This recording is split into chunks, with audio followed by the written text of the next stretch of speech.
जय हिंद दोस्तों, आप देख रहे हैं अध्ययन केंद्र। और इस वीडियो के माध्यम से अभी हम पढ़ रहे हैं लुसेंट और सब्जेक्टिव का बुक है ये, लुसेंट सामान्य ज्ञान, जिसमें हम पढ़ रहे हैं आधुनिक भारत का इतिहास। आज हम पढ़ेंगे 46वां एक्सरसाइज 1857 ईस्वी की महान क्रांति। जैसा नाम है महान क्रांति, वैसे एग्जाम प्रोस्पेक्टिव से ये एक्सरसाइज काफ़ी महान है, इंपॉर्टेंट है। इसको आपको ध्यान से देखना है, लाइन बाय लाइन हम पढ़ेंगे। जो इम्पोर्टेंट होगा वहाँ हम मार्क कर देंगे ताकि आपको एग्जाम में हेल्प मिले। साथ ही अगर आपको न्यू एडिशन का बुक ढूंढने में दिक्कत हो रहा है तो हर एक वीडियो के डिस्क्रिप्शन बॉक्स में मैं हर एक प्लेलिस्ट का जो लिंक होता है वो डाल दिया हूँ। आप उसको देख के आसानी से वहाँ पहुँच सकते हो। तो एक बार डिस्क्रिप्शन बॉक्स ज़रूर ओपन करो, ओके। क्योंकि मैंने बहुत सारा बुक मीन्स कंप्लीट किया है, हर वीडियो में बोल नहीं पाता क्योंकि बहुत अधिक टाइम लग जाएगा आप लोगों का, इसलिए मैं नहीं बोलता। तो डिस्क्रिप्शन बॉक्स एक बार ज़रूर विजिट कर लिया करो, ओके। तो 1857 की महान क्रांति के बारे में देखते हैं। 1856 में अंग्रेजों ने पुरानी बंदूक ब्राउन बेस के स्थान पर नई एनफील्ड राइफल का मतलब हुआ ऑटोमेटिक जो गन चलती है उसको एनफील्ड राइफल कहा जाता है, AR, ओके, का प्रयोग करने का निर्णय लिया। इसके लिए जो कारतूस बनाए गए उन्हें राइफल में भरने से पहले मुंह से खोलना पड़ता था। इस कारतूसों में गाय और सूअर की चर्बी का प्रयोग किया जाता था। यह चर्बी वाला कारतूस ही 1857 की क्रांति का प्रमुख कारण बना। क्लियर? 1857 की जो क्रांति थी उसका मुख्य कारण क्या था कि वो जो गन चेंज किया गया और उसका जो कारतूस होता था उसमें गाय और सूअर की चर्बी का प्रयोग किया जा रहा था। उसी के अगेंस्ट में ये बात उठी और ये आंदोलन हुआ, ऐसा कहा जाता है, ठीक ना। कई सारे कारण हैं इसके, एक कारण यहाँ पे ये दिया गया है। 29 मार्च 1857 ईस्वी को, आपको सारा डेट याद रहना चाहिए। 1856 की ये बात है और फिर 1857 29 मार्च को मंगल पांडे नामक एक सैनिक ने बैरकपुर में गाय की चर्बी मिले कारतूसों को मुंह से काटने से स्पष्ट मना कर दिया। मंगल पांडे वहाँ पे एक सैनिक थे, ओके। फलस्वरूप उसे गिरफ्तार कर 8 अप्रैल 1857 को फांसी दे दी गई। मंगल पांडे का संबंध 34वां बंगाल नेटिव इन्फेंट्री से था। यहाँ पे थोड़ा समझो, आपसे प्रश्न क्या सब आएगा। एक तो मैंने बता दिया कि 1857 की क्रांति का मुख्य कारण क्या था, तो वहाँ पे वो चर्बी वाले मांस का वो खींचना पड़ता था, इसीलिए ऐसा हुआ। सबसे पहला इसका पहल किसने किया, आपसे पूछा जाएगा। वो क्या? मंगल पांडे ने।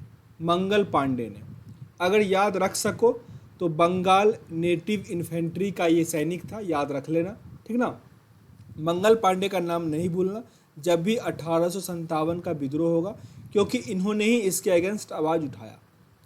फिर 10 मई 1857 के दिन मेरठ की पैदल टुकड़ी 20 NI से 1857 ईस्वी की क्रांति की शुरुआत हुई। ये जैसे 34वां बंगाल नेटिव इन्फेंट्री का था, वैसे मीन्स 20वां जो नेटिव इन्फेंट्री था उसका जो टुकड़ी था मेरठ में, उन लोगों ने भी क्रांति का शुरुआत कर दिया। 1857 ईस्वी में क्रांति के समय भारत का गवर्नर जनरल लॉर्ड कैनिंग था। ये अंतिम गवर्नर जनरल था और प्रथम वाइसराय भी था, लॉर्ड कैनिंग। ये सब काफ़ी अच्छे से डिटेल में पढ़ चुके हैं। एवं इंग्लैंड की प्रधानमंत्री पार्म स्टेन, जो कि लिबरल पार्टी की थी। यहाँ तक क्लियर है सारा कि 1857 की क्रांति के समय गवर्नर जनरल कौन था? लॉर्ड कैनिंग था। मंगल पांडे का नाम आपको नहीं भूलना है। मैं रिपीट करता हूँ ताकि आपको लंबे समय तक याद रह पाए। नोट में दिया गया है, अंग्रेजी भारतीय सेना का निर्माण 1748 ईस्वी के आरंभ में हुआ। अंग्रेजी भारतीय सेना का निर्माण मीन्स अंग्रेजों ने एक सेना बनाई जिसमें भारतीय थे, उसका निर्माण 1748 में ही हुआ था। और अभी क्या चल रहा है? 1857। उस समय मेजर स्ट्रिंजर लॉरेंस थे। लॉरेंस को अंग्रेजी भारतीय सेना का जनक पुकारा जाता है। तो ये आपको थोड़ा याद रखना होगा, अंग्रेजी भारतीय सेना का जनक किन्हें कहा जाता है? तो स्ट्रिंजर लॉरेंस को, स्ट्रिंजर लॉरेंस को। 1857 की क्रांति के असफलता के उपरांत सेना में अंग्रेज सैनिकों और पदाधिकारियों की संख्या में वृद्धि की गई। 1857 में जो क्रांति हुआ था उसमें अंग्रेज सेना का असफलता हुआ, ठीक ना। तो उसके बाद क्या किया, अंग्रेज़ों ने क्या किया, काफ़ी सैनिक बढ़ा लिया अपना।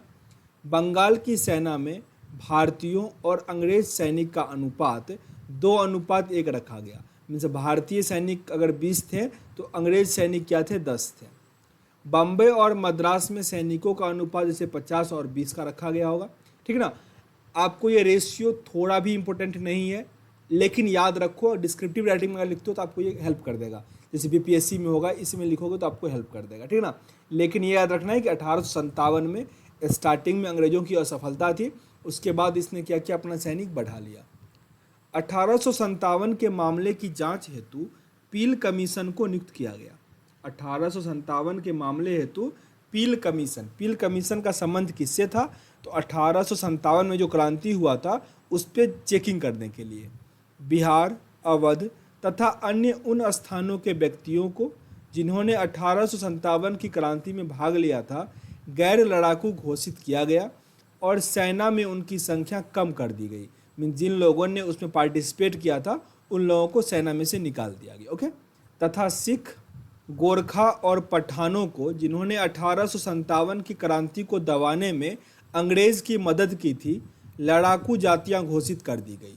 समझ रहे हो, मीन्स जो लोग अंग्रेज का हेल्प कर रहा था उससे लड़ाकू जाति घोषित कर दिया, मीन्स उसकी थोड़ी तारीफ कर दी गई और उन्हें बड़ी संख्या में सेना में भर्ती कर लिया गया क्योंकि ये लोग अंग्रेज के सहयोगी थे। नोट दिया गया है, भारतीयों को सेना में ऊंचे से ऊंचा पद प्राप्त करने वाला पद सूबेदार था, उससे ऊंचा पद नहीं था। जिसे हम लोग मेजर कहते हैं ना, मेजर, उसी को हिंदी में कहा जाता है सूबेदार। तो सबसे हाई पोस्ट जो भारतीयों का था वो सूबेदार था।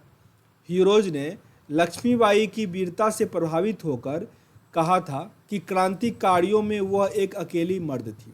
ये सेंटेंस आपसे कई बार पूछ लेता है कि किस गवर्नर जनरल के द्वारा या किस अंग्रेज के द्वारा यह कहा गया कि लक्ष्मीबाई सभी क्रांतिकारियों में एक अकेली मर्द थी, तो वो हीरोज के द्वारा कहा गया था, जनरल हीरोज नाम इंपॉर्टेंट है, याद रखिएगा, ओके।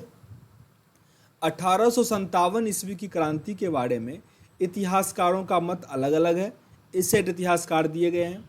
यह भारत का प्रथम स्वतंत्रता संग्राम था, ये कहा गया बी डी सावरकर के द्वारा।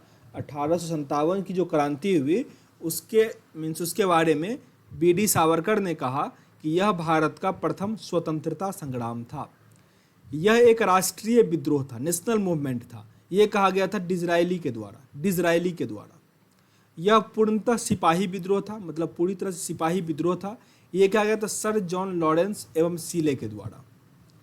यह अंग्रेजों के विरुद्ध हिंदू एवं मुसलमानों का षड्यंत्र था। अंग्रेजों के विरुद्ध मुस्लिम एवं मुसलमानों और हिंदुओं का षड्यंत्र था। ये जेम्स ऑल्ट्रम, डब्ल्यू टेलर के द्वारा ऐसा कहा गया। 5वां दिया गया है, बर्बरता तथा सभ्यता के बीच का यह युद्ध था। बर्बरता और सभ्यता का युद्ध था, टी.आर. होम्स ने ऐसा कहा। यह धर्मांधों का ईसाइयों के विरुद्ध युद्ध था। मीन्स धर्मांधों मतलब हिंदू और मुस्लिम का ईसाइयों के विरुद्ध युद्ध था। L.E.R. रीज के द्वारा कहा गया, क्योंकि गाय हिंदू में पवित्र माना जाता है, उसको नहीं खाएगा, और सुअर मुस्लिम पवित्र तो नहीं, पर मुस्लिम लोग सुअर को नहीं खाते, तो इसीलिए ये धर्मांधों का ईसाई के प्रति क्या था, विरुद्ध था। ये कहा गया L.E.R. रीज के द्वारा। यहाँ पे एक लिस्ट दिया गया है, ये आपको अच्छी तरह से टिप्स पे याद करना होगा। दिल्ली में जो 1857 का विद्रोह स्टार्ट किया था वो थे बहादुर शाह जफर और बख्त खां। सैनिक का नेतृत्व कर रहे थे। 1857 में ही सारा हुआ है और सारा जून अगस्त के आसपास ही हुआ है, मीन्स नवंबर तक चला था ये, तो डेट आप याद कर लो, हालांकि ठीक ही है, पर ये दोनों आपके लिए काफ़ी इंपॉर्टेंट है। दिल्ली, बहादुर शाह जफर और बख्त खां। यहाँ दिल्ली में जो अंग्रेजी सेना का नेतृत्व कर रहा था उनका नाम था निकलसन। ये बेचारा मारा गया, ओके। कानपुर में नाना साहब, सबसे इंपॉर्टेंट, कानपुर में नाना साहब और तात्या टोपे। 5 जून 1857 कैंपवेल यहाँ का नेतृत्व कर रहा था। कैंपवेल, याद रखो, प्रश्न ऐसे आएगा कि 1857 की क्रांति में नाना साहब कहाँ से प्रतिनिधित्व कर रहे थे, तो कानपुर से। याद देगा, कानपुर का नेतृत्व 1857 की क्रांति में कौन कर रहा था, तो नाना साहब और तात्या टोपे, दोनों इंपॉर्टेंट है, याद करो इसको। लखनऊ से बेगम हजरत महल, बेगम हजरत महल, यहाँ से वही हेनरी लॉरेंस जो था वो नेतृत्व कर रहा था, मारा गया था। झांसी से लक्ष्मीबाई, झांसी की रानी लक्ष्मीबाई, ये हीरोज़ याद होगा, अभी मैंने जिक्र किया था कि मीन्स एकमात्र मर्द लड़ रही थी तो ये हीरोज़ नहीं कहा था। इलाहाबाद से लियाकत अली, इलाहाबाद से लियाकत अली। जगदीशपुर से कुंवर सिंह, बहुत इंपॉर्टेंट है, जगदीशपुर से कुंवर सिंह। बरेली से खान बहादुर खां, बहुत इंपॉर्टेंट है ये भी, बरेली से खान बहादुर खां, यहाँ से हडसन कर रहा था, हडसन अंग्रेजी सेना का नेतृत्व। फैजाबाद से मौलवी अहमदुल्ला और फतेहपुर से अजीमुल्ला। ओके, तो यहाँ पे कुछ काफ़ी इंपॉर्टेंट है, जैसे कि अगर हम बात करें तो कानपुर का नाना साहब और तात्या टोपे, लखनऊ का बेगम हजरत महल, झांसी का रानी लक्ष्मीबाई, इलाहाबाद का लियाकत अली, जगदीशपुर का कुंवर सिंह और बरेली का खान बहादुर खां। तो इस सब को नहीं बोलना, ये काफ़ी इंपॉर्टेंट है। आगे यहाँ लिखा गया तात्या टोपे, जिन्होंने कानपुर से किया था, इनका वास्तविक नाम रामचंद्र पांडुरंगा था, रामचंद्र पांडुरंगा था। 1859 ईस्वी में 18 अप्रैल को शिवपुरी में अंग्रेज़ों के द्वारा इन्हें फांसी दे दिया गया। तो इनको फांसी कब दिया गया? 1859 ईस्वी में। तात्या टोपे का वास्तविक नाम क्या था? रामचंद्र पांडुरंगा। तो ये आपका स्वतंत्रता संग्राम जो था 1857 का, ये कंप्लीट हुआ। आगे यहाँ पे दिया गया है भारत के स्वतंत्रता संघर्ष, अगला एक्सरसाइज है आपका, उसको हम अगले वीडियो में कवर करेंगे। सेशन अगर अच्छा लग रहा हो तो लाइक और शेयर करो, साथ ही टेलीग्राम ग्रुप ज्वाइन कर लो, क्योंकि मैं अभी बहुत वीडियो बना रहा हूँ, पर डे 7 से 8 वीडियो आ रहा है। आप लोग को शायद मिल नहीं रहा है या आप लोग देख नहीं पा रहे, जो भी हो रहा हो, टेलीग्राम ग्रुप ज्वाइन कर लोगे, सारा वीडियो आपको मिल जाएगा सिक्वेंस में। जब भी टाइम मिलेगा एक लाइन से पूरा देख लिया करोगे। ओके, तो वो ज्वाइन कर लो, काफ़ी हेल्प मिलेगा। लिंक डिस्क्रिप्शन बॉक्स में है, या नहीं तो टेलीग्राम पे सर्च करोगे अध्ययन केंद्र, आपको मिल जाएगा। मिलते हैं नेक्स्ट वीडियो में, तब तक के लिए जय हिंद।